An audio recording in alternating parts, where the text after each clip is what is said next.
추수감사주일을 맞이해서 지난 주일날에도 감사를 생각했고요. 오늘 다시 한번 또 감사를 우리 생각해 보겠습니다. 우리 성경에 보면은 감사에 관한 말씀이 참 많이 있는데요. 오늘 본문 외에 제가 다른 한 구절을 봉독하겠습니다. 시편 100편 4절입니다. 이렇게 되어 있습니다.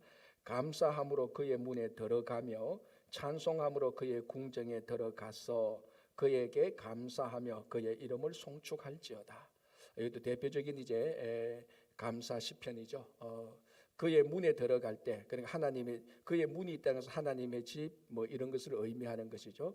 뭐 오늘 우리식으로 말하면 교회가 될 수도 있고 신앙이라고 될 수 있는데 거기에 들어갈 때 감사와 찬양으로 들어가라라는 것입니다. 쉽게 말해서 뭐 하나님의 집에 문이 있는데 그 문을 열고 들어가야 되는데 그 문을 열 수 있는 게 바로 감사와 찬양이라는 것입니다. 그런데 감사로 문을 열지 않으면 문을 열리지 않고 또 들어가서도 감사로 살지 않으면 그게 올바른 삶이 아니라라는 것을 얘기해 주고 있는 것입니다. 그러니까 감사라는 것이 우리 성도의 가장 기본이고 이 감사로 시작해서 감사의 삶을 살고 감사의 삶을 마치라는 것하고 마찬가지입니다. 그래서 시편 104편의 이 4절에 뒷구절을 이어서 말한다면은 그의 감사로 그의 문에 들어와서 그 안에서 감사로 살며 감사로 그의 문 밖으로 나가라 이렇게 되는 말하고 똑같습니다. 그게 우리 성도의 삶이죠.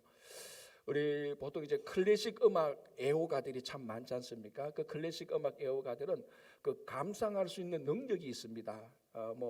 그래서 클래식 음악을 들을 때 그 뭐 음악 속에서 있는 그 테크닉이라든지 뭐 기교 이런 것 또는 그 선율의 아름다움, 감동 이런 것을 느끼죠.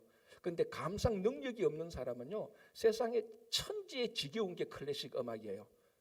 그것만큼 감상 능력이 없는데 듣는 것은 참 괴롭잖아요. 그래서 뭐 어떤 사람은 잠안 오면 클래식 음악 들어봐라 이런 얘기까지도 나올 정도입니다. 근데 똑같은 음악을 듣는데 감상 능력이 있는 사람은 거기에서 감동과 아름다움을 발견하고 감상 능력이 없는 사람은 그 음악에서 지겹고 따분한 것만 지겹고 따분한 것만 발견하죠. 여러분 이게 바로 우리 성도의 신앙생활하고 똑같습니다. 우리 신앙을 감상할 수 있는 능력이 뭔가 하면 그게 바로 감사입니다. 이 감사로 신앙을 보면요 거기는 기쁨이 있고 감동이 있고 아름다움이 있습니다. 근데 이 감사가 없이요 신앙생활을 하면요 그것만큼 지겹고 따분하고 목적이 없는 게 없습니다. 그래서 이 감사는 우리 신앙생활의 가장 기본이며 이것으로 살아가야 되고 이것으로 감사로 마쳐야 되는 것입니다. 제가 가끔 이런 얘기 하지 않습니까? 이 지구상에는 죄인들이 있는 곳이 두 군데다. 그게 첫 번째가 교도소고 두 번째가 교회다라고 했습니다. 사실은 다 죄인들만 모여 있는 것이죠. 그런데 교도소 죄인하고 교회 죄인하고요 몇 가지 차이점인데 가장 중요한 차이점이 뭔 줄 아십니까? 교도소 죄인들은요 한 명도 감사하지 않습니다. 뭐 제가 감옥에 들어가서 아는 게 아니고 뭐 얘기를 듣거나 뭐 우리 드라마나 뭐 자료들을 보면요 감옥에 있는 죄인들은요 다 자기가 억울하대요. 자기는 죄는 요만밖에 안 짓는데 벌은 이만큼 받는다고 한 명도 감사하는 죄인이 없습니다. 교도소 죄인은. 근데 교회에 있는 죄인의 특징은 뭡니까? 내가 죄인입니다라고 스스로 고백하면서도 나 같은 죄인을 구원해 주신 하나님의 은혜에 감사합니다라고 말을 하는 거예요. 그래서 교도소 죄인하고 교회 죄인하고 이게 교도소 죄인인지 교회 죄인인지 구분하는 방법은요 교도소에 있느냐 교회에 있느냐 그게 아니에요. 사실은 감사를 하면은 교회에 있는 죄인 되고 감사하지 않으면요 교도소 죄인 됩니다. 교회에서도 신앙생활하면서 전혀 감사하지 않는 것은요 그 교도소 죄인하고 똑같습니다. 그래서 이 감사가 얼마나 우리들에게 진짜 신앙생활을 신앙생활답게 풍성하게 살아가는 것을 우리들에게 알려주고 있습니다. 그래서 감사로 시작해서 감사로 살고 감사로 마치는 것이 풍성한 신앙생활을 하는 것입니다. 어떤 한 사람이 태어날 때 아주 체질이 약하게 태어났습니다. 그러니까 보약을 먹어야 되고 주사를 맞아야 되고 운동을 해야 되고 그래도 면역 체계가 약해가지고 다른 사람은 병 안 걸리는데 자기는 병 걸리고 자기 좀 태어난 체질이 좀 약화된 걸로 해서 늘 원망과 불평과 한탄이 있었고 뭐 또 때로는 그 부모를 원망하기도 했습니다. 근데 그날에도 이제 주사를 맞으려고 이제 병원에 갔는데 병원 앞에 큰 트럭이 있는데 보니까 택배 트럭입니다.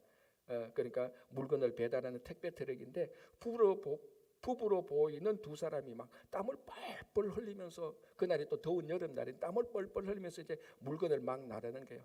그러니까 이 사람은 체질이 약하니까 그 더운 날 밖에 힘들지 않습니까? 그런데 보니까 저 택배 물건을 나르는데 부부가 땀을 뻘뻘 흘리면서 막 애쓰면서 나르는데 참 고돼 보여요. 고돼 보이는데 얼굴은 그렇게 고돼 보이는 그 삶에 비해서 얼굴은 그렇게 고되지 않단 말이죠. 그러고 보니까 얼굴 표정은 내보다 낫네라고 생각하는 순간에 그 남편으로 보이는 사람이 물건을 옮기는데 보니까 한쪽 팔이 없는 거예요. 한 팔로 가지고 물건을 열심히 옮기고 땀을 뻘뻘 흘리며 그 부인이 땀을 닦아주면서 두 사람이 의지하면서 그 물건을 옮기는 것을 보고 난 다음에 자기 몸을 보니 체력은 약한데 멀쩡하게 두 팔이 몸에 붙어 있고, 멀쩡하게 두 팔이 몸에 붙어 있고, 멀쩡하게 두 다리가 자기 몸에 붙어 있는 것을 보고 한탄 소리를 멈추었다는 에세이를 본 적이 있습니다. 여러분, 이런 말이 있습니다. 감사는요, 자기 몸에 두 팔이 붙어 있고 두 다리가 붙어 있는 것을 확인하는 순간부터 감사가 시작된다라고 말을 합니다. 참 은혜로운 말이죠. 지금 여기에 두 다리와 두 팔이 몸에 안 붙어 있는 사람이 있습니까? 없지 않습니까? 그렇다면 여러분 몸에 붙어 있는 두 팔과 두 다리를 확인하는 그 순간부터 감사가 시작되는 것입니다. 그래서 이 감사는 우리가 오늘 주님의 몸된 이 교회에 들어와서 감사로 예배를 드리고, 또 나가서 이 몸된 교회를 나갈 때 감사하고, 또 세상 한가운데 살 때도 감사할 때 정말 우리 삶은 풍성한 삶이 이루어지는 것입니다. 여러분, 세상에서요, 아무리 명예를 가지고 권력을 쥐고 돈을 많이 가져도요, 감사가 없으면은 그 사람은 행복하지 않습니다. 그래서 행복한 삶은 감사가 가장 중요한 열쇠입니다. 똑같은 맥락으로요, 신앙생활 할 때요, 열심히 봉사하고 성경도 많이 알고 기도도 많이 합니다. 그럼에도 불구하고 그 사람에게 감사가 없다면요, 그 신앙생활은 행복하지 못합니다. 그래서 여러분, 우리가 우리 삶의 궁극적인 목적 가운데 하나가 행복인데, 물론 제가 말하는 이 행복은 세상적인 행복을 말하는 것 아닙니다. 신앙의 행복입니다. 정말 우리가 신앙생활을 하면서 정말 하나님 앞에서 참된 행복한 삶을 누리기 위해서 1번부터 10번까지 전부 다가요, 다 감사합니다. 성경 많이 안다고요 다 행복한 사람 아닙니다. 거기 감사가 없으면요, 그냥 지식만 많이 아는 것입니다. 그래서 오늘 우리가 추수감사주일을 맞이하면서 내 두 팔과 두 다리가 몸에 붙어 있는 것을 보면서 이걸 확인하면서 여러분들의 잊어버렸던, 놓쳐버렸던 감사가 다시 시작되기를 바랍니다. 자, 이 감사가 이제 이 가장 기본적인 감사를 잘 말해주고 있는 것이 오늘 본문, 그리고 우리가 지난주에 살펴봤던 본문이죠. 데살로니가전서 5장 18절, 범사에 감사하라라는 것입니다. 자, 감사라는 것은요, 사전적 의미는 뭔가 하면요, 어떤 일이나 어떤 상황에 대해서 그 상황에 반응하는 나의 감정 상태입니다. 고마움의 상태죠. 이런 일과 이런 상태에서 고마움을 느끼는 마음 상태를 우리는 사전을 찾아보면 그걸 감사라고 말합니다. 어떤 일에 대해서 고마움을 느끼는 마음, 그게 감사죠. 그러니까 감사는 내가 감사한다라고 말할 때는 분명히 어떤 일이나 어떤 상황이 전제되어져 있습니다. 그게 먼저 있고 거기에 대해서 고마움을 느끼기 때문에 내가 감사하다는 것이 가장 기본적인 사전적인 정의로 감사합니다. 성경에도 그런 게 많이 있죠. 하나님께서 우리에게 은혜를 베풀어 주시니, 하나님께서 은혜를 베풀어 주는 일이 있으니 그 은혜의 고마움을 느끼는 것이 감사하는 마음이죠. 자, 그런데 오늘 본문 데살로니가서 5장 18절은 범사에 감사하라라고 말을 합니다. 그 앞에 어떤 상황이나 일이 있지 않습니다. 어떤 일이 있지 않은 상황에서 범사의 모든 상황에서 감사하라라는 것은, 이 감사라는 말은 현재 명령형입니다. 자, 명령형 동사는 항상 행동을 의미하는 것이죠. 제가 조금 전에 감사는 행동이 아니고 어떤 일에 대한 고마움을 느끼는 마음의 상태라고 말을 했습니다. 자, 그런데 오늘 데살로니가 5장 18절에서 감사하라는 것은 어떤 일에 대한 어떤 일을 느끼는 감정 상태가 아니고 그거하고는 별도로 감사하라는 행동을 말해주고 있는 것입니다. 자, 우리 성경에는요, 이 감사에 대해서 두 가지가 다 나와 있습니다. 가장 더 많이 나온 것은 하나님께서 베풀으신 은혜에 고마움을 느끼는 마음 상태, 이것이 많이 나와 있지만요, 어떤 구절에는요, 방금 데살로니가서 5장 18절처럼 감사하는 행동을 얘기하고 있습니다. 예를 들어서 시편 50편 14절에 이렇게 되어 있죠. 감사로 하나님께 제사를 드리며 지존하신 이에게 내 소원을 갚아라. 감사로 하나님께 제사를 드리라는 겁니다. 이 감사는 행동을 말하고 있거든요. 자, 우리가 잘 아는 빌립보서 4장 6절에 이렇게 되어 있습니다. 아무것도 염려하지 말고 다만 모든 일에 기도와 간구로 너희 구할 것을 감사함으로 아뢰라는 것입니다. 행동이죠. 자, 오늘 데살로니가전서 5장 18절에서 감사하라는 것은 마음의 상태, 어떤 일이 일어난 고마움의 상태, 즉 수동적인 상태가 아니고 내가 무슨 일을 해야 되는 행동을 하는 능동적인 감사를 말하고 있습니다. 그리고 반드시 행동에는 결과가 따르게 되어 있습니다. 그래서 감사하는 행동을 한다면 거기는 반드시 감사하는 결과가 나타나는 것입니다.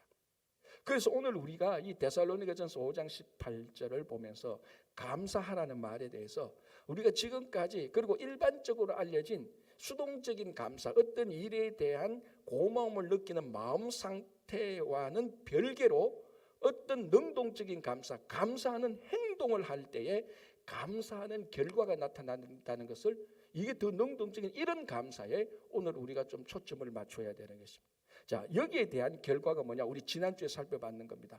예수님께서 감사를 할 때, 감사하지 못하는 상황에서 감사를 하게 됐을 때 그 결과는 감사를 할 수 있는 현장으로 바뀌었다 그랬습니다. 그게 똑같은 말입니다. 자, 예수님께서 오병이어 기적할 때 오병이어를 가지고 그걸 가지고 감사를 드렸습니다. 감사는 행동을 했는데 감사하는 결과가 나타났죠. 남자만 5,000명만 먹고 12광주리가 남을 만큼 감사하는 일이 일어났습니다. 감사하는 행동을 할 때 감사하는 결과, 감사의 기적이 나타나는 거죠. 나사로가 죽었을 때 주님은 슬펐지만 슬픔으로 끝난 게 아니고 감사하는 행동을 했습니다. 그때는 감사를 느낄 수 있는 마음의 상태가 아니죠. 그럼에도 불구하고 감사하는 행동을 했을 때 이 감사하는 행동이 하나의 원인이 되어서 나사로가 부활하는 결과를 나타낸 것입니다. 바울과 실라도 똑같지 않습니까? 빌립보에 가서 복음을 전했는데 억울하게 깊은 감옥에 갇혔습니다. 상황을 보면 전혀 감사할 수 있는 마음의 상태, 고마움을 느끼는 상태가 아니죠. 수동적인 감사를 드릴 수 있는 상황이 전혀 아닙니다. 그럼에도 불구하고 바울과 실라는 능동적인 감사, 감사하는 행동을 했을 때 감사하는 결과가 나타나게 된 것입니다. 그래서 우리가 지금 이렇게 살아가게 될 때 이것을 볼 때 감사는요, 이 감사하는 행동이 원인이 되어서 많은 경우에 감사의 결과를 나타내고 그 감사의 결과가 많은 경우에 기적적으로 나타난다는 것입니다. 그래서 오늘 우리 추수감사주일을 맞이하면서 우리 스스로가 앞으로 감사하는, 물론 우리들에게 좋은 일이 일어나고 하나님께서 우리에게 은혜를 베풀어 주신 것에 대한 고마움의 마음 상태를 가져야 되는 것은 당연한 것이죠. 그럼에도 불구하고 한 걸음 더 나가서 우리 상황과 형편이 그렇지 못함에도 불구하고 감사하는 행동을 할 때에 거기는 감사하는 결과, 감사의 기적이 나타나게 된다는 것입니다. 여러분, 이거 아주 간단하게 할 수 있는 게 있습니다. 이게 부부간에 서로 감사하면서 살아가는 그 부부간에 부부가 감사하면서 살면요, 이것을 돈으로 따진다면 실제로 대학교에서 그 가치를 따졌는데 부부가 감사하면서 살면요 10만 달러의 가치가 발생한다는 겁니다. 물론 그렇다고 해서 감사하고 산다고 해서 미국 정부가 10만 달러를 캐시로 주는 건 아니에요. 그러나 부부가 감사하면서 살면서 오늘부터 벌써부터 10만 달러의 가치가 시작된다는 것입니다. 이거는 돈 안 들이고 할 수 있는 것 아닙니까? 돈 안 들이고 진짜 돈 얻는 결과를 얻어드릴 수 있는 것입니다. 그래서 이런 말을 하지 않습니까? 누가 감사하라고 한다고 해서 세금 내는 것도 아닌데 왜 감사를 하지 않는지, 왜 예수를 믿고 구원받았는데도 감사를 하지 않는지, 왜 입에 늘 한탄과 원망과 불평이 달려있는지, 여러분, 감사가 감사하는 결과를 감사하는 행동이 감사의 결과를 만들어내는 것처럼요, 반대도 똑같습니다. 원망과 불평도요, 원망과 불평을 만들어내는 결과를 나타내는 것입니다. 그래서 오늘 우리가 감사하게 될 때 감사는 이 결과, 이 기적을 여러분들이 체험하시기를 정말로 바라는 것입니다. 자, 또 하나는요, 이게 실제적으로 요즘 이제 한 몇십 년 전부터 이 감사가 우리 개인의 삶에 어떤 긍정적인 영향을 미치는 것에 대해서 연구를 한 것 가운데 가장 많은 것이 실제적인 육신의 건강과 우리 심리적인 안정에 대해서 얘기하고 있습니다. 자, 19세기의 의학 역사를 쭉 보면 제가 의학을 아는 건 아니지만 역사 책을 보면 의학 역사를 보면 19세기에 모든 병의 원인은 세균으로 간주를 했답니다. 이제 루이 파스테르가 19세기 말에 19세기 중세기 때 지금 사람의 병이 생기는 것은 전부 다 세균 때문에 생기는 거다. 그렇게 이제 진단을 했습니다. 그러나 20세기 중반 후반으로 오면서 세균 때문에 병이 생기는 거 다 따지면 그게 유전인자 DNA 때문이더라. 그게 아직까지도 많은 영향을 미치고 있고 그게 실제적인 의학적으로 과학적으로 증명이 되어지고 있죠. 그러나 100%또 그런 건 아니래요. 예를 들자면은 형제간에 똑같은 DNA를 타고났는데 똑같은 상황에 처했는데 형은 감기 걸리고 동생은 감기 안 걸린단 말이죠.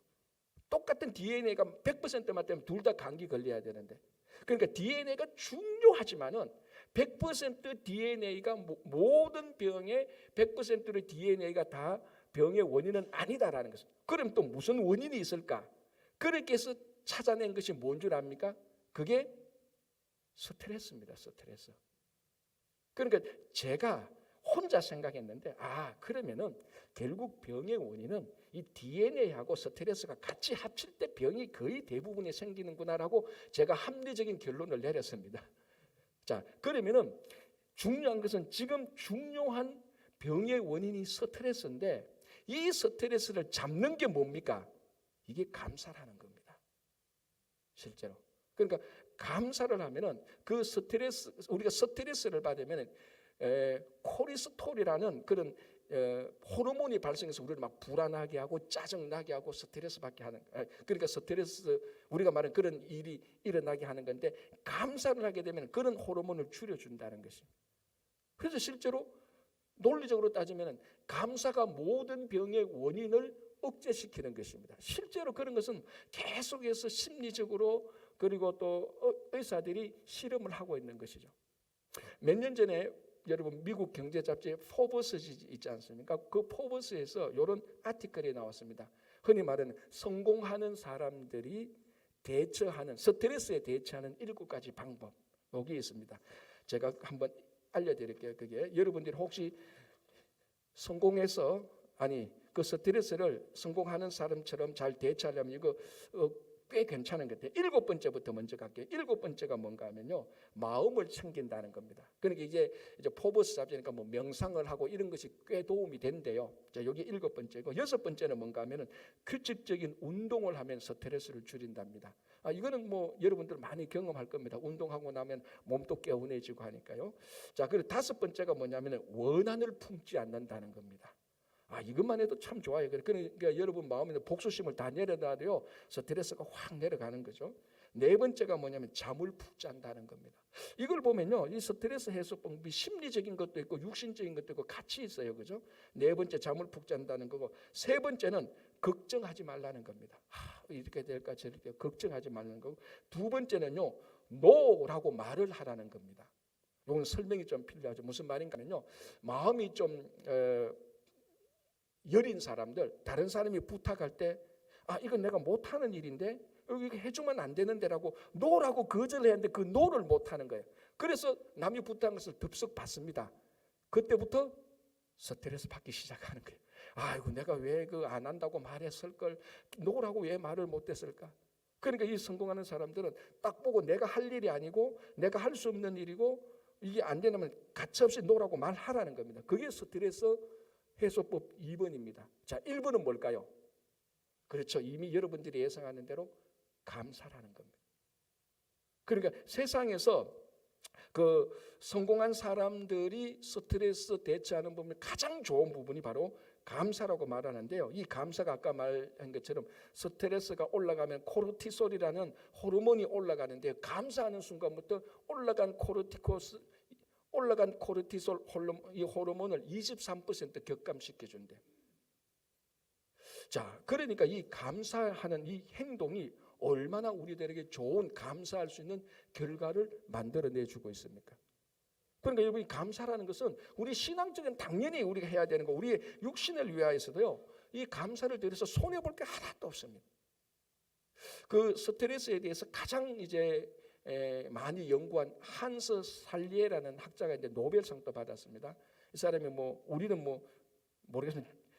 저는 이번에 또 알게 됐는데, 원래 이 사람이 또 그쪽 분야에서 최고 또 석학이랍니다. 이 사람이 나중에 하버드 마지막 고별 강연 때 스트레스에 대해서 얘기를 쭉 다 하고 이제 마지막 강연을 마치고 나가는데, 그 청중 가운데 한 사람이 이 질문을 꼭 해야 되겠다는 겁니다. 그럼 무슨 질문이 하니까, 방금 이제 교수님이 말씀하신 대로 이 지구상에는 각자에 보면은 스트레스 덩어리인데, 그 스트레스 해결할 수 있는 방법을 얘기 안 했지 않느냐, 그거 한마디만 얘기해주고 좀 떠나라는 겁니다. 그러니까 이 교수가 묵묵거리더니 한마디 딱 했습니다. 영어로 한마디 했습니다. 그 영어 단어가 뭔 줄 아시겠습니까? appreciation, 감사하라는 겁니다. appreciation, 감사. 그리고 마지막 그 사람의 한스 살리엘의 마지막 강의의 마지막 단어가 appreciation, 감사하라. 그러면은 지금 현대의 모든 질병의 원인이라고 말하는 스트레스를 줄일 수 있다라는 것입니다. 여러분, 오늘 데살로니가전서 5장 18절에서 감사하라라는 명령 행동을 우리들에게 요구하고 있습니다. 우리가 어떤 상태, 어떤 일에 대해서 수동적으로 이거 너무 좋구나, 고맙다라는 그런 마음의 상태를 느끼는 것은 당연하지만은, 그와 별개로 한 발자국 더 나가서 어떤 상황이든지 어떤 사람과 있든지 어떤 일을 하든지 내가 감사하게 될 때, 감사하는 행동을 하게 될 때 모든 행동에는 결과가 오는데, 그 결과는 감사의 결과입니다. 그래서 여러분, 오늘 우리가 추수감사주의를 맞이하면서 다시 한번 내 인생이 왜 이렇게 되었지라고 그 원인을 따질 때에 반드시 감사를 제고하시기 바랍니다. 내가 정말 감사하는 삶을 살았냐는 겁니다. 정말 감사하는 삶을 살면 그때부터 내 행동과 생각이 바뀌게 되는 것이죠. 그래서 우리 시편에도 사도 바울도 예수님도 감사하라, 그게 우리 신앙의 삶의 기본이다라고 말을 하는 것입니다. 자, 하나 더 볼게요. 시편 136편 오늘 본문인데요, 이렇게 되어 있습니다. 여호와께 감사하라, 그는 선하시며 그 인자하심이 영원함이로다. 신들 중에 뛰어난 하나님께 감사하라, 그 인자하심이 영원함이로다. 주들 중에 뛰어난 주께 감사하라, 그 인자하심이 영원함이로다. 계속 읽어보면 딱 이겁니다. 감사하라, 여호와는 인자하시다라는 것. 자, 여기서 인자라는 말이 히브리 헤세드인데, 헤세드는 성경에 여러 단어로 번역된다고 말했습니다. 전문에도 헤세드는 사랑, 긍휼, 자비, 인자 뭐 이런 단어로 계속해서 번역됩니다. 그 상황에 따라서 오늘 여기서도 하나님께 감사하라, 그는 인자하시다라고 말할 때 그는 헤세드하시다라는 것. 근데 하나님의 사랑은요, 아주 독특한 면이 있습니다. 그게 뭐냐면, 하나님의 사랑의 독특한 면은 뭐냐면, 그 사회나 그 공동체에서 가장 약한 사람을 우선적으로 사랑하세요. 그게 하나님의 인자하심입니다. 그래서 우리 구약 성경에 보면은 그 사회에서 가장 약한 사람들, 고아와 과부와 나그네들, 하나님께서 우선적으로 사랑을 하시는 겁니다. 그래서 오늘 여기서 뭐냐면, 하나님은 인자하시다라고 말할 때 하나님은 약한 자를 사랑하신다, 미천한 자를 사랑하신다, 연약한 자를 사랑하시고 소외된 자를 사랑하신다. 그래서 감사하라는 것입니다. 그래서 성경에 우리 보면은 하나님께서 미천한 자를 찾아오셔서 그를 높이시는 경우가 우리가 얼마나 많이 있습니까? 자, 우리 성경을 이렇게 그 조그마한 가정이라든지 커뮤니티라든지 국가에서 약한 자를, 소외된 자를, 무시당한 자를 하나님께서 먼저 사랑하는데, 그 중에 대표적인 한 사람이 누군가 하면은 야곱의 아내 가운데 레아입니다. 그 스토리는 다 아시죠, 그죠? 야곱은 레아하고 라헬 자매가 있는데, 야곱은 라헬을 사랑했습니다. 라헬은 레아의 여동생이지 않습니까? 그런데 레아와 라헬의 아버지 라반이 속여가지고 퉁쳐서 두 명 다, 레아와 라헬을 다 야곱의 아내로 다 넘겨버렸습니다. 그 몸종까지도 넘겨서 4명을 넘겼죠. 그런데 야곱은 진짜로 라헬을 사랑했습니다. 그런데 먼저 결혼한 사람은 언니가 먼저 결혼하게 되죠. 라반의 속임수로 인하여서. 자, 그러면 이제 가정의 구도가 어떻게 됩니까? 야곱과 라헬은 서로 사랑해요. 레아는 첫 번째 부인이에요. 어쨌든 라헬의 언니인데 레아도 야곱을 무지 사랑해요. 짝사랑하고 비슷해요. 그런데 야곱은 레아보다 라헬을 더 사랑하지 않습니까? 지금 왜 제가 이것을 알고 있는 것을 자꾸 설명하는가 하면, 여러분 혹시 레아의 마음이 어느 정도의 한스러운가 좀 감이 잡힙니까? 그 당해봐야 안다고 얘기하더라고요. 남자는 죽었다 깨나도 그걸 모른대요. 그런 상황에 대해서. 그러니까 레아가 자기 동생이 자기가 사랑하는 야곱하고 서로 자기 둘은 사랑하는데 자기는 그 완전히 소외됐거든요. 야곱의 사랑을 받지 못한단 말입니다. 첫 번째 부인인데도 불구하고. 이 레아를 누가 사랑합니까? 하나님의 인자하심이 사랑하거든. 하나님이 사랑합니다. 그 과정에서 라헬이 야곱의 사랑을 독차지함으로 말미암아 레아가 이 야곱과 라헬의 사랑 관계에서 완전히 소외되고 약하게 됩니다. 그래서 레아가 비천하게 되는 거죠. 여성으로서, 아내로서 첫 번째 모습 비천하게 되는 이 레아를 하나님께서 사랑하게 되는 겁니다. 하나님의 사랑을 잊게 되는 거죠. 그래서 어떻게 됩니까? 라헬은 아기를 낳지 못하는 상황에서 하나님은 레아에게 아기를 낳도록 합니다. 생명의 선물을 줍니다. 그래서 낳은 아이가 첫 번째 아이가 르우벤입니다. 그래서 르우벤을 낳고 난 다음에 레아가 뭐라고 말합니까? 하나님께서 나의 괴로움을 돌보셨다라고 말합니다. 하나님께서 나의 괴로움을 돌보셨다. 그렇기 때문에 이제는 야곱이 나를 사랑할 것이다라고 말을 합니다. 독특하죠? 무슨 말인가 하면 레아의 마음은 뭔가 하면 하나님께서 나를 사랑하셔서 이제 내가 라헬은 아기도 낳지 못하는데 내가 야곱의 아이를 낳았으니까, 하나님의 사랑을 받아서 야곱의 아이를 낳았으니까 야곱이 이제 나를 사랑하게 될 것이다 라고 말을 하는 겁니다. 이게 이대로 이루어집니까? 안 이루어지죠. 그래도 야곱은 라헬을 사랑합니다. 또 하나님께서 은혜를 베푸셔서 하나님 인자하심이 베풀어서 레아가 두 번째 아들을 놓습니다. 그 두 번째 아들이 시므온인데, 시므온을 놓고 이렇게 말합니다. 하나님께서 내가 사랑받지 못하심을 들으셨도다라고 말합니다. 첫 번째 아들을 낳아도 야곱의 사랑을 얻지 못합니다. 그래서 야곱의 사랑을 받지 못한 것을 하나님께서 보시고 또 아들을 주셨다는 겁니다. 두 번째 아들이죠. 시므온이죠. 그래도 야곱은 레아를 사랑하지 않습니다. 그래도 라헬을 사랑합니다. 얼마나 속이 쓰리겠습니까? 얼마나 비참하겠습니까? 첫 번째 부인은 자기도 남편을 사랑하는데 아들을 둘 낳았는데도 쳐다보지도 않는 거예요. 하나님께서 또 하나님의 인자하심이 임하셔서 세 번째 아들을 놓습니다. 레위를 낳죠. 레위를 낳고 레아가 뭐라고 말합니까? 내가 이제는 남편과 연합하겠다라고 말합니다. 자신 있었죠. 이제는 내가 3명의 아들을 낳았는데 이제는 야곱이 나와 함께 연합하겠지. 라헬가 떨어져서 나와 함께 연합하겠지. 이거 이루어집니까? 그래도 안 이루어져요. 네 번째 아들을 놓습니다. 그런데 네 번째 아들을 놓고 난 다음에 레아가 뭐라고 말을 합니까? 내가 여호와께 감사하겠다라고 말을 했어요. 첫 번째, 두 번째, 세 번째하고는 완전히 다른 고백이 나오는 겁니다. 내가 하나님의 사랑을 받아서 지금까지 아들을 3명 낳았는데 이 아들 3명 놓은 거 가지고 전부 다 야곱의 사랑을 쟁취하려고만 했지 이 사랑을 주신 하나님께 한 번도 초점을 맞추지 않았다는 겁니다. 그래서 레아가 네 번째 아들 유다를 놓고 난 다음에 내가 여호와를 찬양한다. 찬양 감사하고 같은 말이요. 감사합니다라고 말을 하는 순간에 무슨 일이 생겼습니까? 출산이 끝나버렸습니다. 더 이상 하나님께서 레아에게 자식을 안 줘도 되는 거예요. 왜? 이제 레아는 하나님께 감사함으로 말미암아 더 이상 야곱의 사랑을 쟁취할 이유가 없어진 겁니다.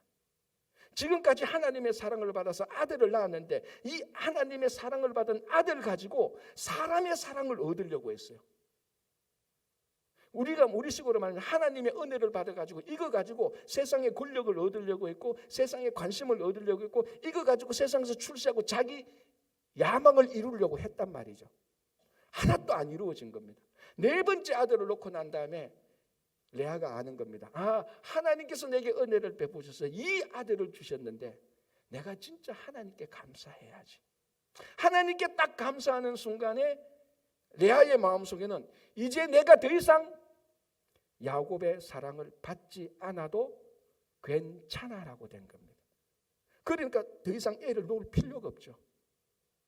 나는 이제 더 이상 야곱에게 집착하지 않겠어. 그 야곱에게 집착하지 않는 것, 세상에 집착하지 않는 것이 무엇 때문에 이루어집니까? 하나님의 사랑에 대한 감사였다니까요. 감사가 일어났을 때 세상에 대한 집착, 사람에 대한 집착이 자연스럽게 해결된 것입니다. 여러분, 그래서 하나님의 인자하심에 대해서 우리는 감사할 수 있는 것입니다. 우리가 하나님의 인자하심에 대해서 감사하게 될 때 지금 내가 세상에 얽매인 세상과 얽혀있는 인간관계에 얽혀있는 모든 걱정과 염려 그거를 얻으려고 더 수고하는 그런 마음속에 애착과 집착이 자연스럽게 눈 녹고 다 사라집니다. 하나님께 감사함이 그 모든 것에 대해서 걱정할 필요가 있고 염려할 이유가 없고 두려워할 이유가 없게 되는 것입니다. 그래서 여러분 이 감사합니다라는 이 말에 의원하고 유다를 낳지 않습니까? 네 번째 유다의 히브리어가 예후다인데 예후다의 의원하고 감사의 의원하고가 똑같습니다. 히브리어가. 그래서 어떤 답변은 이렇게 말합니다. 유대인이 되는 것은, 자 여기서 유대인은 지금 이스라엘 사람 이런 차원이 아니고 유다, 예후다, 유대인이 되는 것은 감사하는 것하고 일치하다. 어원적으로 봐서 말이 똑같은 겁니다. 감사란 말은 모대인데 유다의 말은 예후다입니다. 어원이 똑같은 겁니다. 자, 크리스찬이 되는 것은, 성도가 되는 것은, 하나님의 자녀가 되는 것은 감사하는 삶하고 일치하는 겁니다. 저도 목사지만은 개인적으로 신앙생활하는 한 사람의 사람입니다. 끊임없이 고민하고 기도하는 것 중에 하나가 뭔지 아십니까?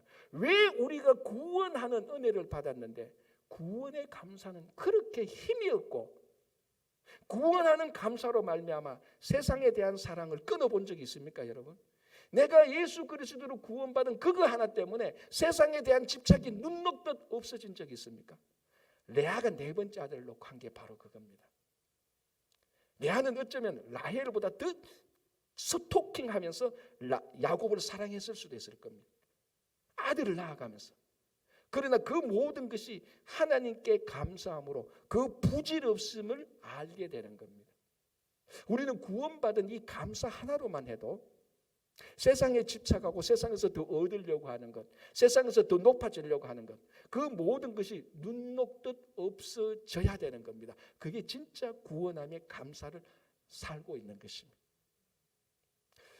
누가 그러더라고요. 어떤 책에서 보니까 감사는 모기향하고 똑같다 그러더라고요. 모기향 치면은 모기가 들어온 거 다 퇴치하지 않습니까? 우리 속에 감사의 향기가 나타나면 세상의 염려와 걱정과 이런 것들이 우리 안에 들어오다가 다 물러가게 되는 것입니다. 그러니까 여러분 이 감사는 기적을 만들어내고 이 감사는 우리를 강건하게 하게 되고 심리적으로 실제적으로 육신적으로도 치유하게 되고 이 감사함으로 말미암아 세상의 모든 염려와 걱정과 두려움을 다 이길 수 있는 것입니다.